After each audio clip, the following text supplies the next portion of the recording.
आज मैं आपको, पूरे देश को ये बताने आया हूं कि हमने 3 कृषि कानूनों को वापस लेने का, रिपील करने का निर्णय लिया है।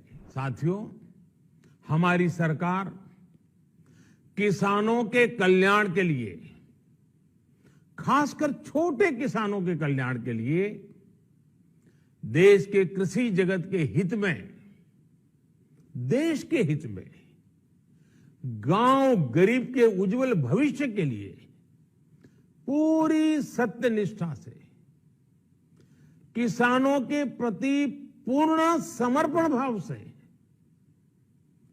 नेक नियत से ये कानून लेकर आई थी।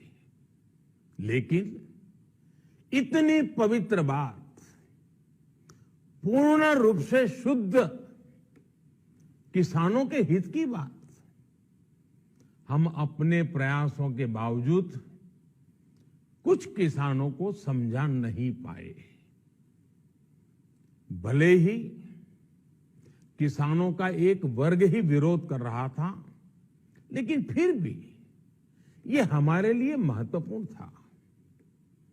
कृषि अर्थशास्त्रियों ने, वैज्ञानिकों ने, प्रगतिशील किसानों ने भी उन्हें कृषि कानूनों के महत्व को समझाने का भरपूर प्रयास भी किया।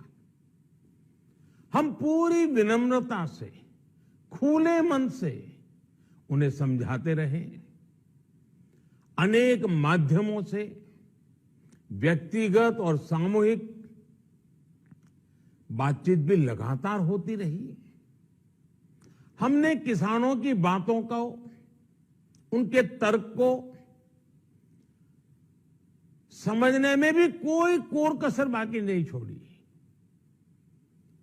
कानून के जिन प्रावधानों पर उन्हें ऐतराज था, सरकार उन्हें बदलने के लिए भी तैयार हो गई। 2 साल तक हमने इन कानूनों को सस्पेंड करने का भी प्रस्ताव दिया। इसी दौरान ये विषय माननीय सर्वोच्च न्यायालय के पास भी चला गया। ये सारी बातें देश के सामने है, इसलिए मैं इनके अधिक विस्तार में नहीं जाऊंगा।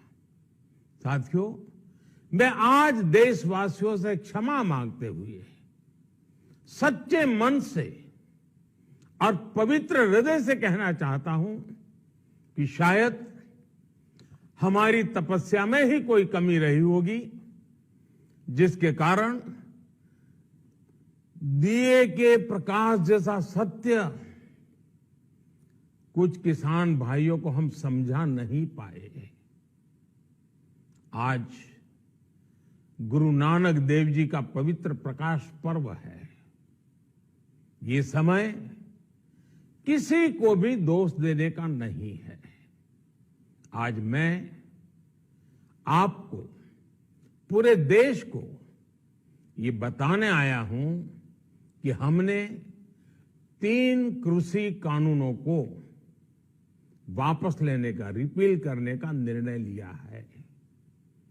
इस महीने के अंत में शुरू होने जा रहे संसद सत्र में, इसी महीने में, हम 3 कृषि कानूनों को रिपील करने की संवैधानिक प्रक्रिया को पूरा कर देंगे। साथियों, मैं आज अपने सभी आंदोलनरत किसान साथियों से आग्रह कर रहा हूं, आज गुरु पर्व का पवित्र दिन है। अब आप अपने अपने घर लौटे, अपने खेत में लौटे, अपने परिवार के बीच लौटे। आइए एक नई शुरुआत करते हैं।